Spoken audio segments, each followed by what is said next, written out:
A ti que me escuchas esta mañana en ¿Qué tal, Fernanda? Te pregunto, ¿crees en las segundas oportunidades?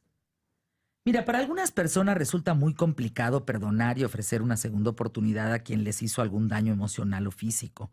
Pero cuando hablamos de niños y adolescentes que aún no logran definir una personalidad, pues te pregunto qué tan factible y sobre todo conveniente resulta intentar reencauzarlos, reintegrarlos. Te cuento esta historia. Alex tiene 21 años, pero desde muy joven creció en un ambiente rodeado de drogas, delincuencia en la colonia Morelos, aquí en la Ciudad de México, circunstancia que desafortunadamente lo llevó a formar parte de los grupos juveniles que cometen acciones fuera de la ley. Así como le ocurrió a él, a otros jóvenes, también. Pues resulta que Alex terminó un día en un juzgado, después de ser detenido, su caso fue analizado, y fuera de poseer intenciones criminales, pues quedó claro que simplemente era una víctima más del ambiente, de la ausencia familiar, de la estructura familiar, de la falta de educación, de la ausencia de una guía y protección familiar que necesitan muchos adolescentes en México. Por eso Alex recibe una segunda oportunidad ingresando a una fundación en lugar de a una cárcel, donde seguramente sería reclutado por delincuentes que le enseñarían lo mismo que los amigos de su colonia, pero a un nivel mucho más extremo y en un ambiente brutalmente agresivo, como es una cárcel. Esa confianza y la oportunidad de cambiar la vida, su vida, le brindan a Alex la seguridad que necesitaba para dirigirse hacia otro camino, un camino que lo lleva a convertirse ahora en un colaborador más en la misma fundación, impartir cursos para otros jóvenes en dependencias del gobierno que intentan ayudar a niños y adolescentes que, como él, son vulnerables ante las tentaciones y las malas compañías. Pero, ¿a qué se debe la frecuencia de casos delictivos en niños y adolescentes? Fíjense, entre los 9 y los 12 años de edad, el cuerpo humano se encuentra en plena transformación cerebral, generándose una infinidad de conexiones que convierten a los niños en seres capaces de procesar un razonamiento abstracto y la argumentación entre lo fascinante y lo temible, lo que está bien y lo que está mal. ¿Qué quiere decir eso en palabras simples? Bueno, pues que desarrolla nuevas habilidades para explorar su individualidad, empieza a reconocer lo que siente, establece mecanismos para regular sus emociones. Es lo que algunos llaman definir la personalidad y el carácter.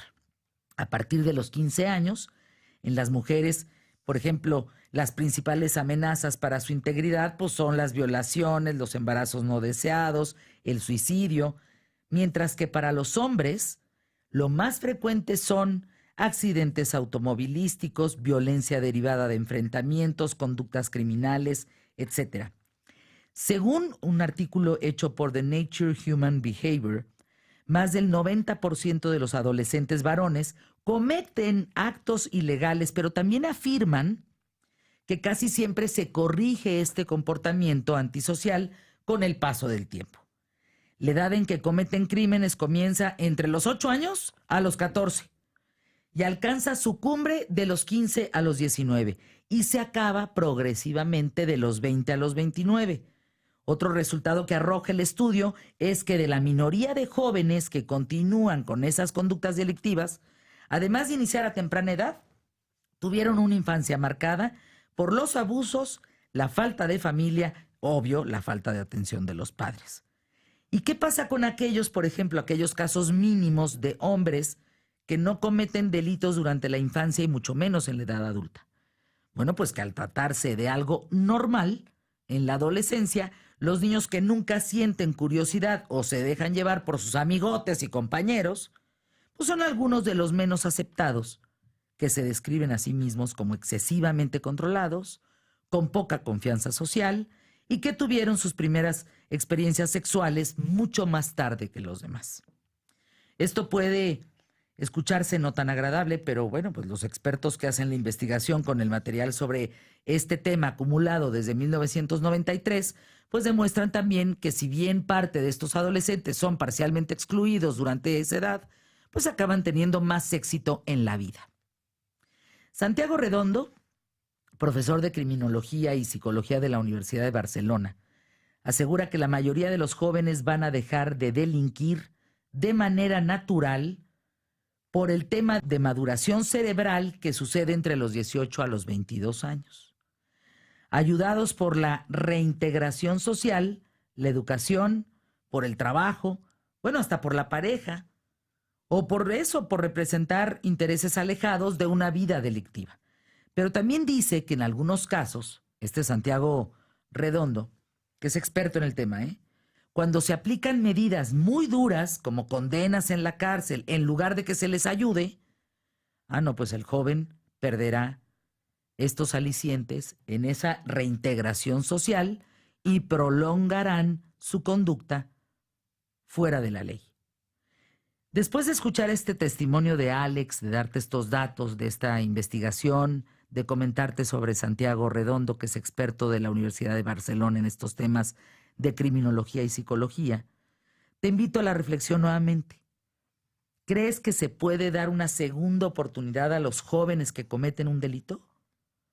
Obviamente deben considerarse muchos puntos, como la edad, el ambiente social, familiar, el tipo de delito y, obvio, estudios psicológicos, porque habrá unos que no se puedan reintegrar de ninguna manera. Pero tal vez, en algunas de esas segundas oportunidades, existe la posibilidad de darle una nueva vida a un joven. ¿Tú qué opinas? Compártelo conmigo aquí en @QTF, en el Facebook, Fernanda Familiar. Aquí me tienes cerca. Y de eso, Carlos Armando Rodríguez, vamos a hablar el día de hoy. Viene Jimena Cándano Conesa, Rafael Polán, ella directora general de la Fundación Reintegra. ¿Tú qué opinas? Fíjate que yo estudié en puras escuelas religiosas y me acuerdo mucho que en la secundaria nos hablaban de Don Bosco. Y hay una anécdota famosísima de Don Bosco que iba mucho a las cárceles a sacar a los jóvenes y se los llevaba de día de campo, pero él les pedía a las autoridades que no fuera ningún policía. Y le decían a él que si no regresaba uno solo, él se quedaba encarcelado. Y siempre regresaron todos los jóvenes, porque les daba esa confianza que necesitaban. Se me quedó muy grabada esa historia de Don Bosco, fíjate. Y tiene que ver con lo del tema de hoy. Yo les pido, por favor, acérquense a los chavos.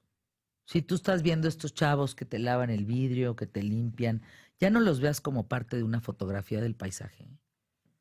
Detente a preguntarle, oye, ¿cómo te llamas? Oye, ¿cuánto ganas de limpiar los vidrios? Oye, ¿te latería venirte a mi casa a lavar a lo mejor los coches y te doy la misma cantidad de lana al mes? Claro. De verdad, hablar con ellos importa. Nuestra mucho. indiferencia puede ser No. muy peligrosa a veces. Yo creo que la indiferencia es lo que acaba haciendo los seres muy resentidos con la sociedad. Sí.